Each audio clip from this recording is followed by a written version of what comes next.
10 বছর হয়ে যাবে তাও তোমার ফোনের ব্যাটারি ফুলবে না এবং ব্যাটারিটা রিপ্লেসও করা লাগবে না। যতদিন পর্যন্ত তোমার ফোন ভালো থাকবে ততদিন পর্যন্ত তোমার ব্যাটারিও ভালো থাকবে। তো আজকের তথ্যটা যদি ভালোভাবে জানতে পারো যে কী কাজ করলে তোমার ফোনের এই সমস্যা কখনোই আসবে না, তো চলো ভিডিওটা শুরু করি। এখানে দেখতে পাচ্ছ যে কতগুলো ব্যাটারি দেখো খারাপ হয়ে গেছে, এগুলো সব রিপ্লেস হয়েছে অ্যাকচুয়ালি। এই ব্যাটারিগুলো কাস্টমারের কেন খারাপ হয়ে গেছে সেটা কিন্তু তোমাদেরকে বলবো। যা তোমরা যে কাজটা করবে তোমাদের ফোনে, যে কাজটা করলে তোমাদের ফোনের ব্যাটারিটা সহজে নষ্ট হবে না, সেটা কিন্তু আমি আজকে তোমাদেরকে বলতে চলেছি। তো দেখো, ব্যাটারি নষ্ট হওয়ার জন্য কিন্তু কয়েকটা কারণ রয়েছে, তার মধ্যে প্রধান কারণটা তোমাদের সঙ্গে আজকে শেয়ার করবো। তো তার আগে দেখো, এখানে আরেকটাও ফোন রয়েছে, দেখো আরেকটা ফোন রয়েছে এখানে। তো এই যে ফোনটা, ঠিক আছে, এই ফোনটার কিন্তু ব্যাটারি এখনও ঠিক আছে, ঠিক আছে, কিন্তু এই ফোনটার ব্যাটারি যথেষ্ট খারাপ হয়ে এসছে। কেন হয়ে এসছে সেটা কিন্তু জানতে পারবে এই ভিডিওর মধ্যেই। তো দেখো, এই যে ব্যাটারিটা খারাপ হওয়ার প্রধান যেই কারণটা হচ্ছে, সেই কারণটা হচ্ছে গিয়ে আমরা অনিয়মিত আমরা মোবাইলে কিন্তু চার্জ করি, ঠিক আছে। অনিয়মিত মানে আমরা বিষয়টা না বুঝে কিন্তু সেভাবে চার্জ করি। অনেকে দেখবে যে ফোন চার্জে লাগিয়ে রেখে দেয়, সারা রাত্রি ফোনে চার্জে লাগানো থাকলো, এবার সকালবেলা উঠে কিন্তু আমরা ফোনটা খুলছি।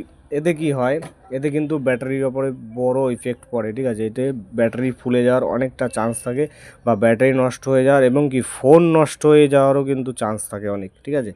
তো এই কাজটি তো একদমই করা যাবে না। কি করলে ব্যাটারিটা সবথেকে ভালো থাকবে, তো সেটা কিন্তু আমি আগের একটা ভিডিওতে তোমাদের সঙ্গে শেয়ার করেছি। দেখো এখানে এখানে দেখো, এখানে ব্যাটারি পার্সেন্ট কত আছে, এখানে রয়েছে 86। দেখতে পাচ্ছ 86 কিন্তু ব্যাটারির চার্জ আছে এইটা, ঠিক আছে। 86 85 এটা কোনো ব্যাপার না, তুমি 86 প্লাস 90ও করতে পারো, কিন্তু 100% চার্জ কখনো ফোনে করবে না। 100% চার্জ যখনই করবে ফোনের কিন্তু অনেক সমস্যা হয়। এই ক্ষেত্রে কন্টিনিউ দেখা যাচ্ছে একবার দুবার করলে হয়তো কিছু হবে না, এইভাবে তোমরা 90% করলেও কিন্তু লাগাতার 100% কখনো করবে না। কেননা একটা ব্যাটারি দেখো 1000 1200 1500 টাকা দাম, ঠিক আছে, 700 800 টাকার নিচে কোনো ব্যাটারি নেই, ঠিক আছে। সেক্ষেত্রে আরে যেই সমস্যা হয়, যেটা তুমি কন্টিনিউ যদি ফোনটায় লাগাতার এইভাবে তুমি যদি চার্জ করতেই থাকো ফুল চার্জ, তাহলে কিন্তু তোমার ফোনেও বড় এফেক্ট পড়ে, মাদারবোর্ডেও কিন্তু অনেক সমস্যা আসে, ঠিক আছে। যার জন্য দেখতে পাচ্ছ এখানে, এই তো আমি অল্প কটা ব্যাটারি দেখাচ্ছি এইখানে, ঠিক আছে। এরকম ব্যাটারি আরও অনেক পড়ে আছে যেগুলো মানুষকে কন্টিনিউ রিপ্লেস করা হয়েছে, ঠিক আছে। এই ব্যাটারিগুলো কিন্তু দেখো একটাও কাজের নয় এখন বর্তমানে, এগুলো আবার কাজের আছে অবশ্য, ঠিক আছে।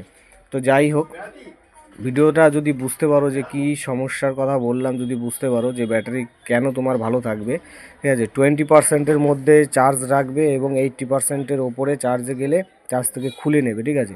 এই কাজটা কন্টিনিউ করলে তোমার ফোনের দেওয়া ব্যাটারি অনেক অনেক ভালো থাকবে, ফোন অনেক দিন ব্যবহার করতে পারবে। তো ফোন রিলেটেড আরও অনেক ভিডিও তোমাদের সামনে নিয়ে আসবো। তো ভিডিওটা ভালো লাগলে অবশ্যই এটা লাইক করে দেবে, চ্যানেল নতুন হলে সাবস্ক্রাইব করে সঙ্গে বেল আইকনটি টাচ করে দেবে। Thank you for watching.